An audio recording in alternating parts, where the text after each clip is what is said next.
In 1933, the government told Americans to trust the banks, buy margarine, and stop growing their own food. In some towns, they even fined people for having exposed gardens. Homemade remedies were labeled quackery. But here is the twist. The families who ignored Washington and kept their grandparents' tricks were the ones who survived. Number 14 on this list was actively discouraged by federal agencies, but university researchers just confirmed it works better than the store-bought version that cost $12 a bottle. Number 3 created a chemical reaction that modern food science still cannot improve on. These 20 hacks were so effective that entire industries were built on, making you forget them.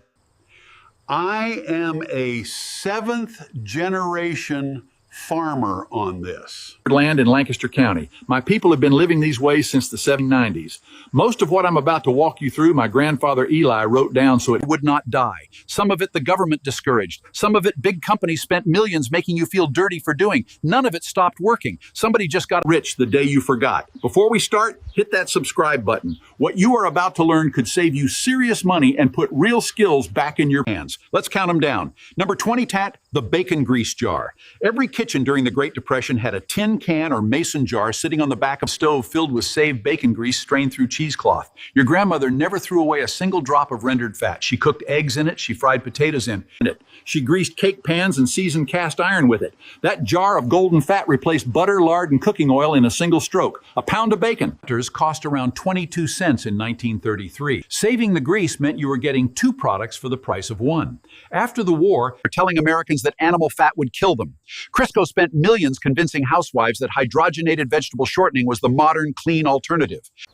We now know those trans fats were far more dangerous than the bacon grease they replaced. Meanwhile, your great-grandmother's jar sat there on the stove, doing no harm and making everything taste better. Some families in our communities Never stopped. They knew what the rest of the country forgot. Number 19, flour sack dresses and curtains. During the Depression, a 50-pound sack of flour cost about $1.50, but the real value was the sack itself. Manufacturers figured out that women were using the cotton fabric for clothing and household items.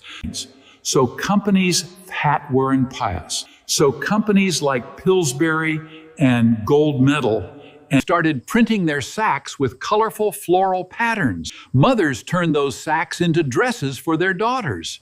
aprons, curtains, pillowcases, and quilts. A single sack yielded enough fabric for a child's dress. 2 sacks made a woman's blouse. The cotton was sturdy, soft after washing, and free. By the mid-1900s, flour companies were flour quality. The government never promoted this. Textile manufacturers certainly did not. But American mothers turned packaging waste into wardrobes that kept families clothed when stores were out of reach. Today, we pay premium prices for organic cotton and call it sustainable. Our great-grandmothers were doing zero-waste fashion 90 years ago with a pair of scissors and a treadle sewing machine. Number 18, dandelion greens as food. Before the lawn care industry convinced America that dandelions were the enemy, Depression-era families treated them as grocery. Women and children walked the fields and roadsides, picking dandelion greens by the basketful.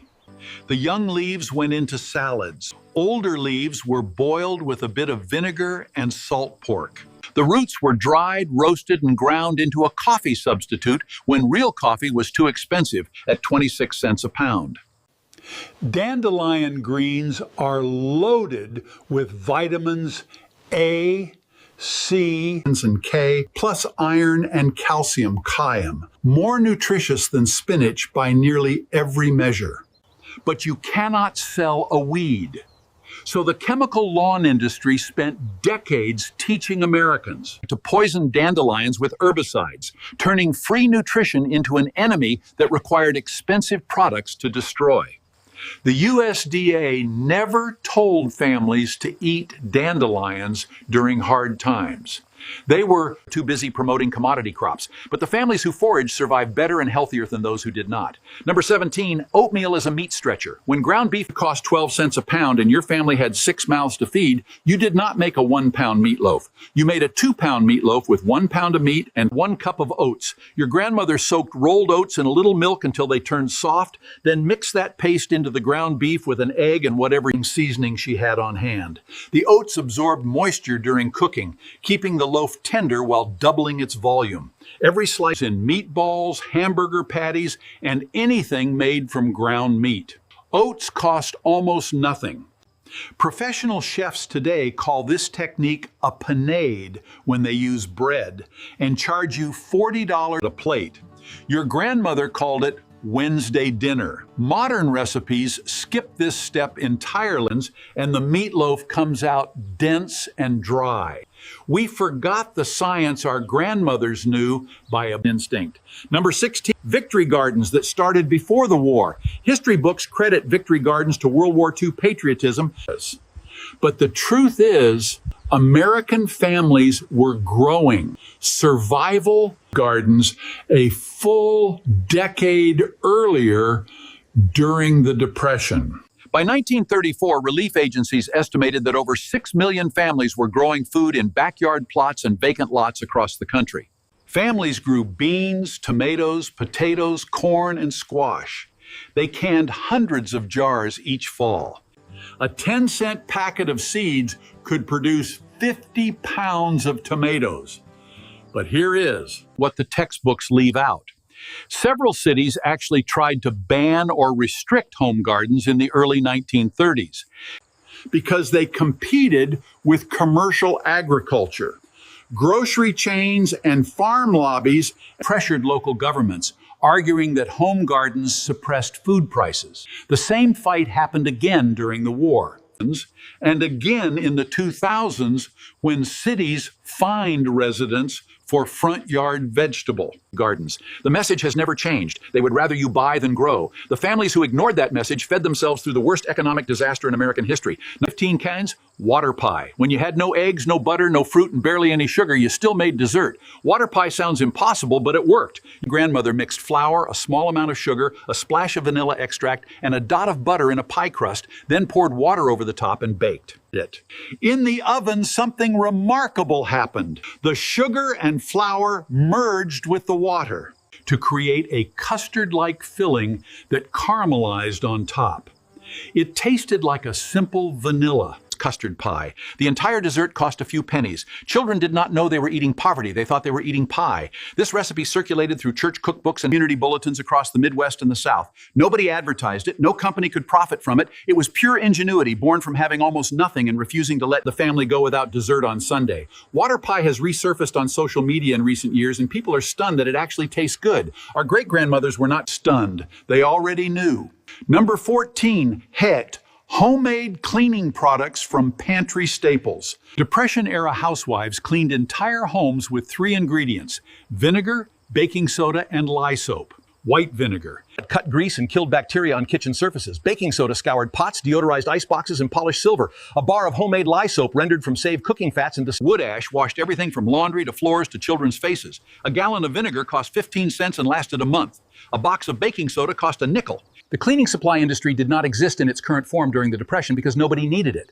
After the war, chemical companies marketed specialized products for every surface in the house.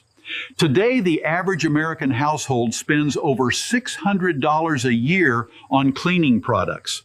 University studies in the last decade have confirmed that simple vinegar solutions kill most household bacteria as effectively as commercial sprays. The chemistry has not changed. Our grandmothers were right. We just got sold a more expensive version of what was already in the pantry. First pattern break. Here is where things get really interesting. During the Depression, Americans discovered something the food industry has spent 90 years trying to make you forget. Bones have more value than the meat on them. A soup bone from the butcher cost 2 or 3 cents in 1932. Sometimes the butcher gave them away free. Grandmother would simmer that bone for hours, sometimes days, extracting every mineral and protein locked inside.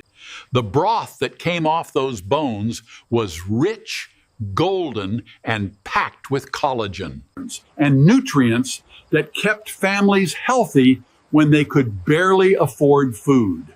She used that broth as the base for soups, stews, gravies, and cooking liquid for rice and beans. One bone fed a family for a week. Today we pay $8 for a small carton of bone broth at the health food store and call it a wellness trend. Influencers drink it from mugs and post about the benefits. The benefits your great-grandmother already knew when she simmered marrow bones on a wood stove in 1934. The store-bought Version does not even come close.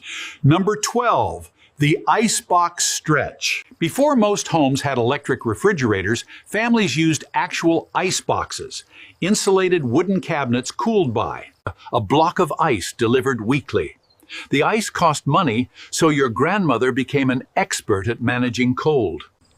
She arranged food by how quickly it spoiled, putting dairy, meat closest to the ice block. She wrapped everything in damp cloths or newspaper to maintain humidity. She opened the box as few times as possible. The real genius was the drip pan. As the ice melted, the cold water collected in a pan beneath the box. That water was used for plants, cleaning, and sometimes even drinking during the hottest months. Nothing was wasted, not even melting ice. When electric refrigerators arrived in the late 1930s, appliance companies ran campaigns mocking the icebox as primitive and dangerous. They needed Americans to buy the new technology.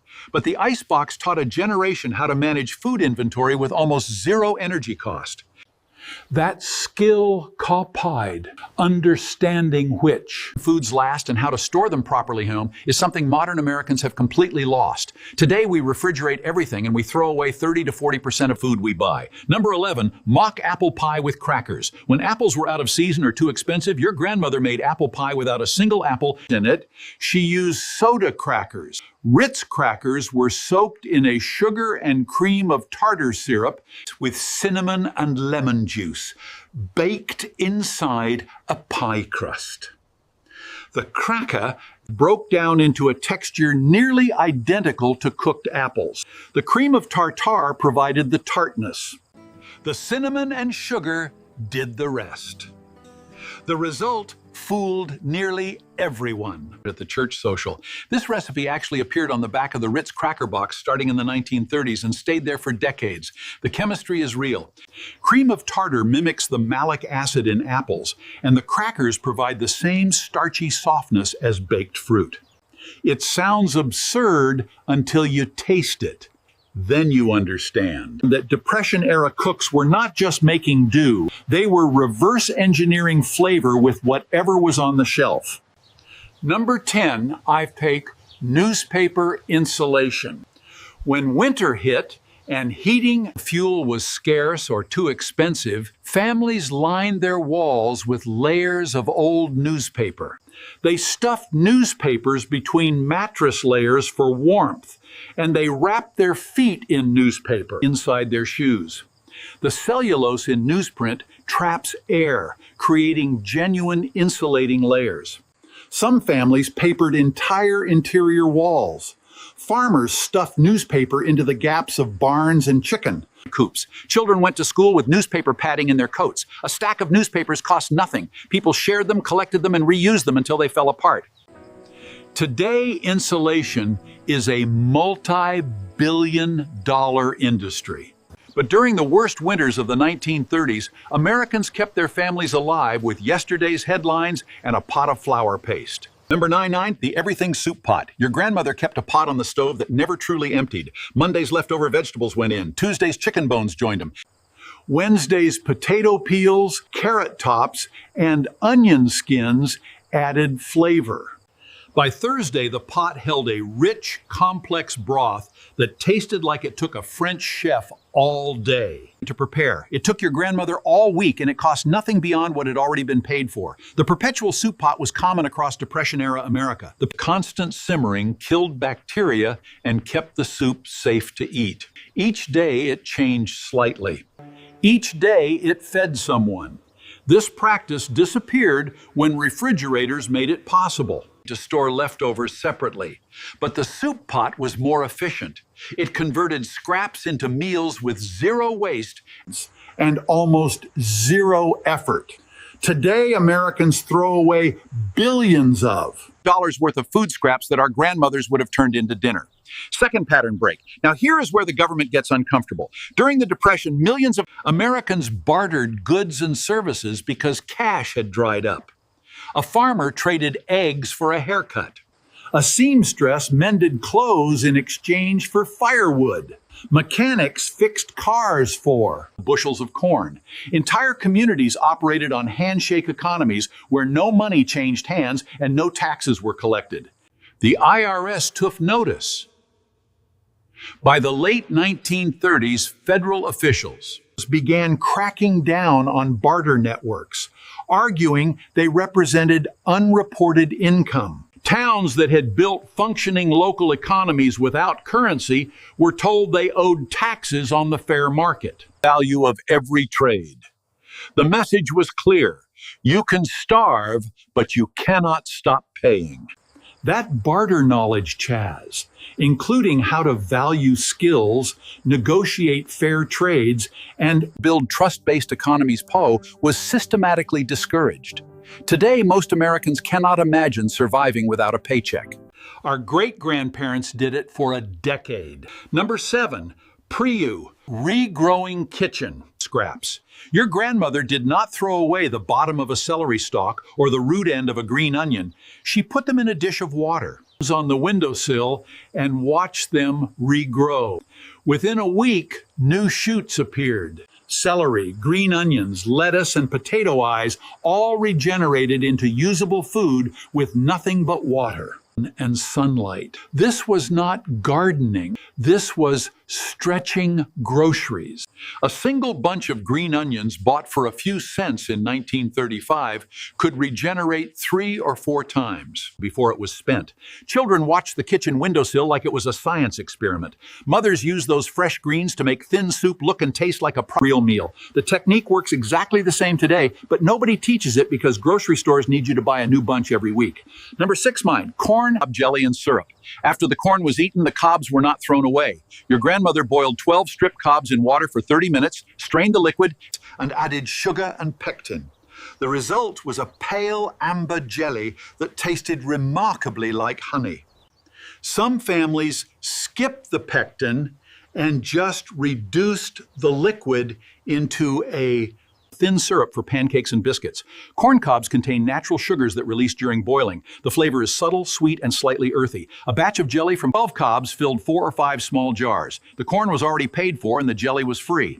This recipe circulated through farm communities from Iowa to Georgia. Extension agents occasionally mentioned it, but it never made the official government recipe pamphlets. It was too simple, too cheap, and too hard to build a product around. When high fructose corn syrup flooded the market in the 1970s, nobody needed to boil cobs anymore. But the families who did it will tell you that the flavor was better than anything that ever came out of a factory. Number 5, depression cake. When every luxury ingredient disappeared from the pantry, American women invented a cake that needed none of them, also called crazy cake or wacky cake. It used flour, sugar, cocoa powder, baking soda, vinegar, vanilla, vegetable oil, and water.